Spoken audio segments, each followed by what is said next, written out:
Now, Catherine, thank you very much indeed, and it's indeed great to see this room packed out with people interested in how we start to solve and solve effectively these big problems.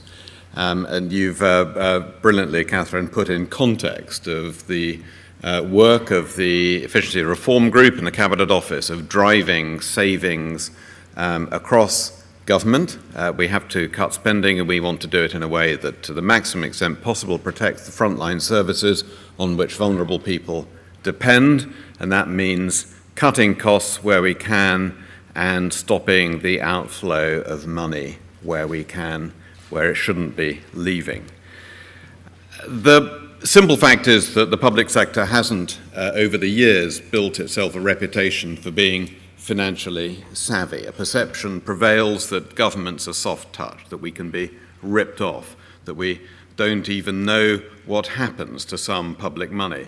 Well, much of this reputation is unjustified, but we should be clear it didn't materialize out of nowhere. For too long, public money was managed in a casual, uncoordinated, even chaotic fashion. Too often waste was tolerated, fraud was ignored, and debt, uncollected debt, was shrugged off. Whether it was checks being paid out or the cash coming in, or the cash that should have been coming in but wasn't, Whitehall and other public bodies haven't been running a very tight ship. And this doesn't mean the odd £1,000 or even a mere million leaking through the cracks.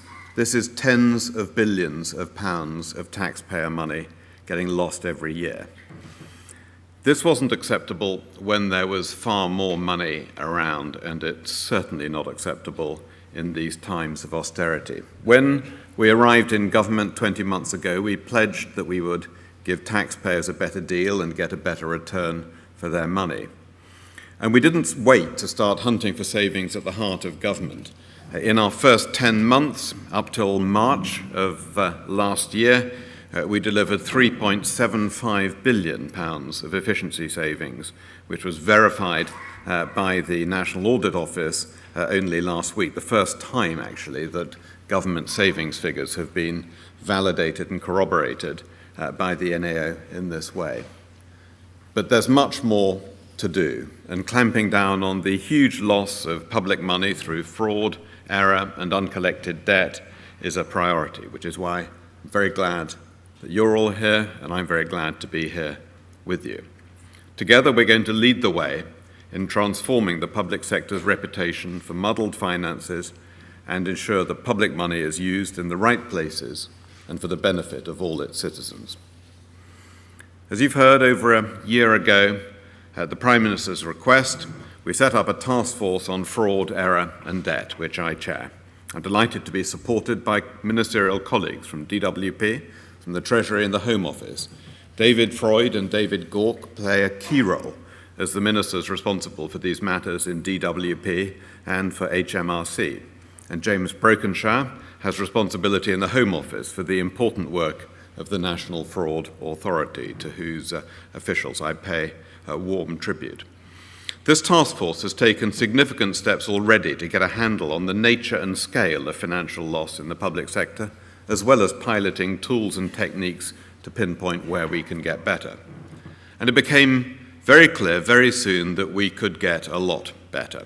The public sector, the NFA has calculated, loses £21 billion a year to benefit frauders, to tax cheats, dishonest employees, whether it's through the NHS, procurement, grant fraud, as well as the well-travelled territory of benefits and tax.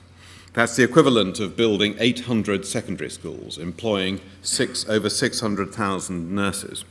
On top of this, we estimate that we're losing nearly £10 billion from payments made in error, whether that's error by customers, by suppliers, or inside the public sector by officials. We've started to make progress. The task force has supported a series of pilots. We thought it was important that we test out ways of doing things better. Rather than developing huge strategies, I tend to favour doing things and doing stuff, and this is the kind of stuff we've started to do. The use of application screening processes by HMRC in relation to tax credit applications has yielded significant savings already. The implementation of spend recovery audits to detect overpayments to suppliers and the use of credit reference agency data to verify the circumstances of benefit and tax credit claimants. As a result of these pilots, we've already saved over £70 million for taxpayers, but that's just the start, just from a handful of pilots to see what works and what doesn't. And we will continue with these kinds of pilots. There's no point in working out a way of doing things that works perfectly well in theory but doesn't work in practice. It's practical experience that will determine success here. So today we're publishing the first cross-government strategy that will drive changes in culture and behaviours across all government departments to tackle fraud and error. For the first time, we're also getting a clear picture on uncollected debt. The task force's interim report into debt was published last Friday, and it shows that at the end of the last financial year, the government incurred losses of £7 to £8 billion. Debt's obviously a highly emotive subject, and we know many different types of people and businesses fall into debt for different reasons. There are debtors who are in genuine hardship and debtors who can pay but won't pay. There can't be any doubt it's incumbent on us to prevent so much debt accruing in the first place.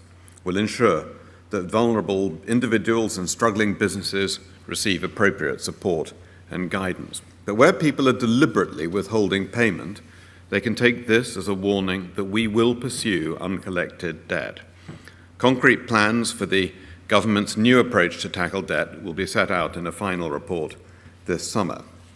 So the momentum is building, but further progress, as these new reports make clear, hinge on us taking a much more collaborative approach to preventing, catching, and reporting fraud, debt, and error.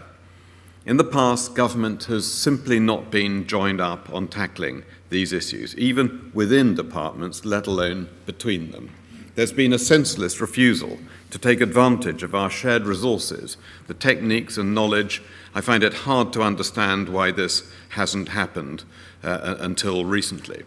For example, our fragmented approach to debt management and collection has led to there being 30 different organisations holding contracts with central government to provide debt-related services. This was hardly maximising our buying power and getting the best price for every organisation. In future, we'll ensure the best deal for government through a negotiated single Crown Commercial framework contract for the use of different types of debt collection services. With debt collection operations across government often including many of the same processes and systems, the task force will also look at bringing them together to increase efficiency and effectiveness. A range of new models will be explored, including a new centralised enforcement body within central government to deal with the toughest debtors, joint ventures with the private sector, or greater outsourcing of debt functions where that's appropriate. And where we're successful in tackling fraud, error and debt, we'll ensure that this success is repeated across the board. For example, the Home Office and the Department for Transport have to date detected £4.5 million in overpayments between them by doing spend recovery audits that identify duplicate and erroneous invoices. Our analysis shows that if all government departments, all agencies and NDPBs undertook such audits, we'd be able to recover some £100 million. So by December 2013, everyone across government will have to do this. It's low risk and there are high potential rewards. Now, a word about data sharing. At the heart of our new collaborative approach and underpinning everything we do will be a new intelligence sharing architecture. It's astonishing how oblivious departments have been in the past to each other's crucial intelligence in the past. Fraudsters, after all, make multiple attacks across government departments and across the public and private sectors, but our defences have always been fragmented. It's impossible to fight fraud by taking a series of potshots in the dark. Criminals who attack us don't operate in silos, and neither should we. We need to take off our collective blindfold and blinkers and share our intelligence on known fraud and fraudsters and make this the basis of a common defence. It's the same story with debt. Central government organisations individually hold data about those who owe them money, but where that information is incomplete, they can struggle to recover the debts, particularly from those who are absolutely determined to avoid payment. Well, we can't be hindered here by an outmoded view that data matching is somehow akin to creating a Big Brother database. New technology now gives us the option to share data momentarily, allowing us to check for matching. Organisations such as DWP and HMRC, who have the largest databases, already operate tracing systems for other public sector organisations to access data on debtors, and these services should be used more widely. We'll start opening up legal gateways so we can routinely share relevant information between organisations to help track down debtors. And the task force is committed to removing barriers to sharing information, and we're prepared to recommend changes to legislation where there are unnecessary legal barriers. In April, the National Fraud Authority and the Cabinet Office will set out a design for a counter-fraud checking service as a first step to improving our intelligence sharing architecture. This will, for the first time, join up fraud data across the public and private sector. And across government, we'll continue to pilot work to facilitate the exchange of fraud data with the police and the private sector. We've seen that timely sharing of intelligence across organisational boundaries is the only way to understand the true extent of criminal activity affecting the UK. And by sharing data and coordinating our approaches, we'll be able to help the most vulnerable. We know of cases where individuals are finding themselves overwhelmed by the number of different government organisations to which they found themselves in debt. One single mother ended up with 22 different parts of government chasing her. A more collaborative approach would clearly be better for all concerned, for her and for us. So we're developing this cross-cutting capability whereby we share our intelligence, our resources, and our best techniques and experience.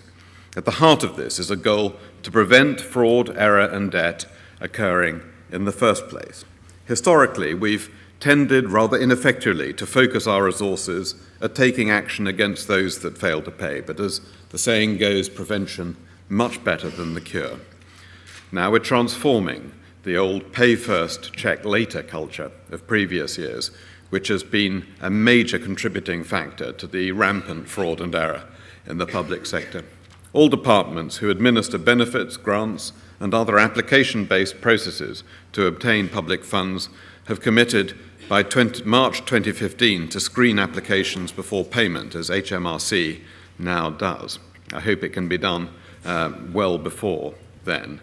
Over the last year, the Behavioural Insights team from Cabinet Office has been working with a number of government departments, agencies and local authorities to test how interventions based on behavioural science can encourage greater compliance.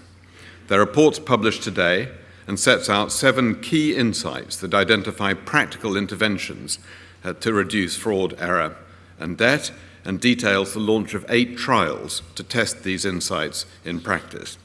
These trials show how even relatively minor changes to processes, to forms and language can have a significant impact on compliance and can save the public time and money too.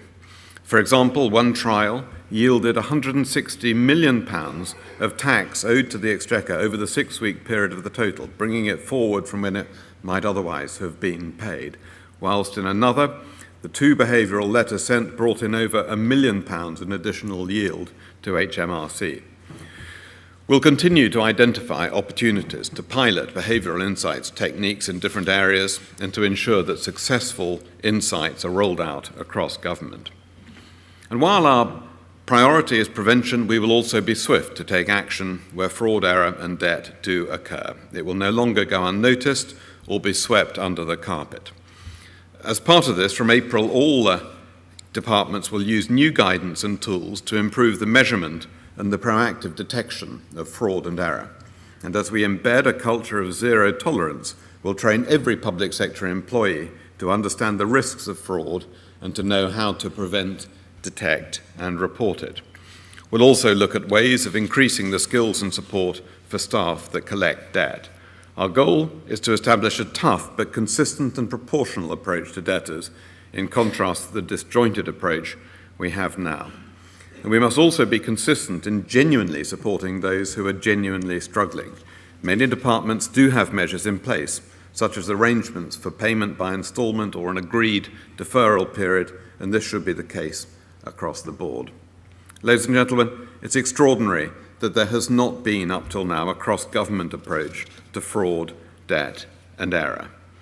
It does affect every government department, it affects every part of the public service, and it affects our ability to deliver better public services. But as I've outlined, the tide is now turning. We will no longer stand back and let the public purse be raided. We will minimize the payments made in error that mount up into billion-pound losses, and will be fair and consistent towards debtors, so we support those in trouble, but collect what's owed and what should be paid.